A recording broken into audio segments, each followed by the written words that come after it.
Eu tinha que ter falado em algum momento assim, você tem que abrir a mão, você tem que ser um pouco mais otário. Mas eu acho que o pessoal não ia gostar muito. A versão original do Bolsa Família, que vigorou entre 2003 e 2019, foi um dos programas de transferência de renda mais bem sucedidos do mundo. Custava uma fatia pequena do PIB, uma coisa entre 0,5 e 0,8 nos primeiros anos, e atendia 1/4 da população, garantindo que crianças carentes estivessem matriculadas em escolas públicas e principalmente com as vacinas em dia. Caso contrário, o benefício não caía na conta das mães, e deu bastante certo. E não só em indicadores mais óbvios, como tirar 3,4 milhões de pessoas da pobreza extrema, reduzir a mortalidade infantil em 16% e atenuar segurança alimentar. 87% dos atendidos gastam o benefício com comida. Mas um estudo realizado pelo Instituto Mobilidade e Desenvolvimento Social, o IMDS, averigou se jovens que tinham entre 7 e 16 anos em 2005 e estavam cadastrados no Bolsa Família na época, continuavam recebendo esse dinheiro em 2019, 14 anos depois. Como resultado, 64% dessa primeira leva de beneficiários tinha saído da lista e 45% haviam tido pelo menos um emprego formal entre 2015 e 2019. Pode parecer pouco,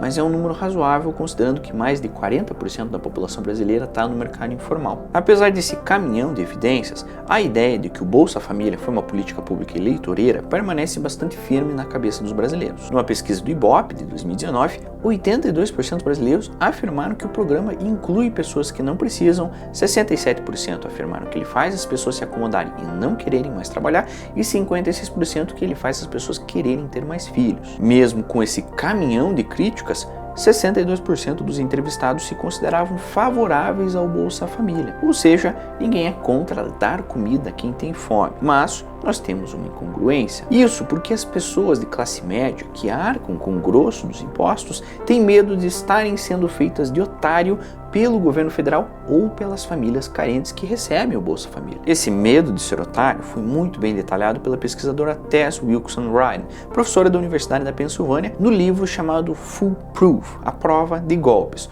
sobre como o medo de ser passado para trás cria problemas dentro das políticas públicas. No livro, a professora aponta que o problema de confiar nos outros é que esses outros também não sabem se podem confiar em você. Tem um ramo da matemática chamado teoria dos jogos. Esse ramo se dedica justamente a investigar por que as pessoas escolhem certas atitudes quando querem sair na vantagem. O problema mais famoso da teoria dos jogos é o dilema do prisioneiro. Caso você não conheça ele é mais ou menos assim.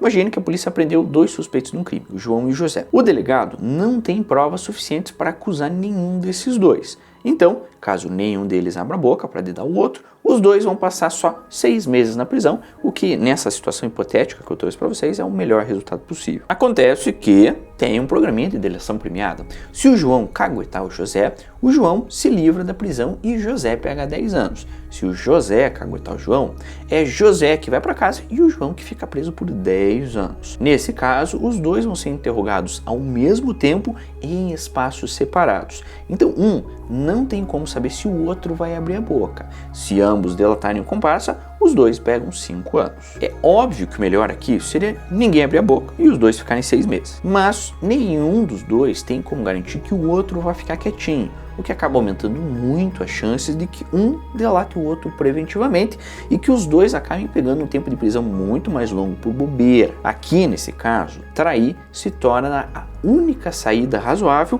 pelo medo de um ser feito de otário pelo outro. E esse medo de ser feito de otário está muito bem indexado em nós humanos, tanto como instinto quanto cultura. Teve um experimento bem interessante, que também está no livro do Foolproof.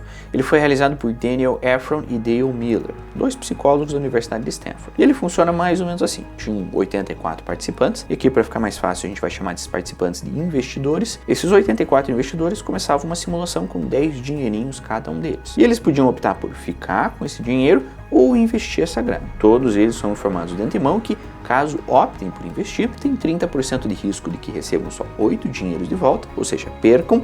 Por outro lado, há uma chance bem mais alta de 70% de sair com 15 dinheirinhos. E é aqui que vem o pulo do gato. Os investidores vão ser divididos em dois grupos. Um grupo é informado de que o risco de 30% se deve a flutuações aleatórias do mercado, enquanto o outro grupo descobre que os 30% são obra de um corretor de investimento que passa o golpe em 3 de cada 10 clientes deles. Sob o ponto de vista matemático aqui, não faz nenhuma diferença em qual situação você está.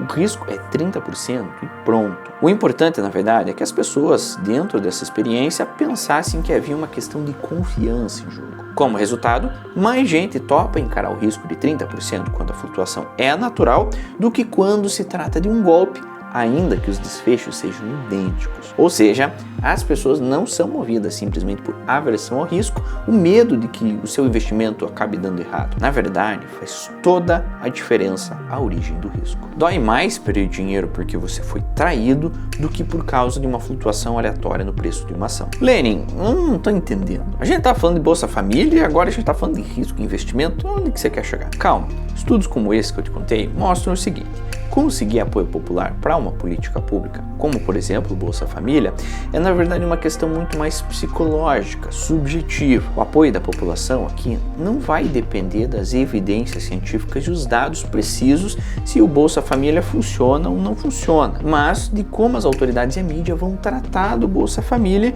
e do quanto eles conseguem mudar o que a população já pensa de antemão. Nessa hora, a racionalidade, e aqui racionalidade já tem mais de 10 mil estudos acadêmicos analisando os resultados do Bolsa Família, essa racionalidade não tem o mesmo apelo emocional do que a ideia de que a classe média pagadora de impostos é vítima, na verdade, de um golpe, de um estelionato eleitoral com essa política pública. Mas é importante combater esse reducionismo se a gente quer uma sociedade minimamente justa. É mais ou menos como os países do Escandinávia. Todo mundo quer ter um país com a justiça social da Escandinávia, da Dinamarca, da Suécia, da Noruega, mas ninguém quer pagar os impostos que aquele pessoal paga. Claro que eu sei que para você tomar uma decisão de pagar mais ou menos impostos, você leva em conta, e é aqui que está o mote de ser feito notário, você leva em conta se o governo está investindo bem cada moedinha suada que você aplica nele. Não porque você não gosta de pagar impostos, mas principalmente porque você tem a sensação de que o seu dinheiro não está sendo devidamente investido. Você tem a sensação de que o seu dinheiro está indo para o bolso de alguém curtir as férias, aproveitar para caça política ou alguma coisa assim. Mas buscar avanços sociais não é fazer alguém de trouxa. Faz bem abaixar a guarda e encarar a vida com uma estratégia menos defensiva, se pautando mais em racionalidade e menos no feeling de que você está sendo feito de otário. Para que eu possa exigir do outro que ele coopere comigo, antes eu preciso oferecer a minha cooperação. Eu sei que é complicado, mas sem isso não tem nenhuma evolução.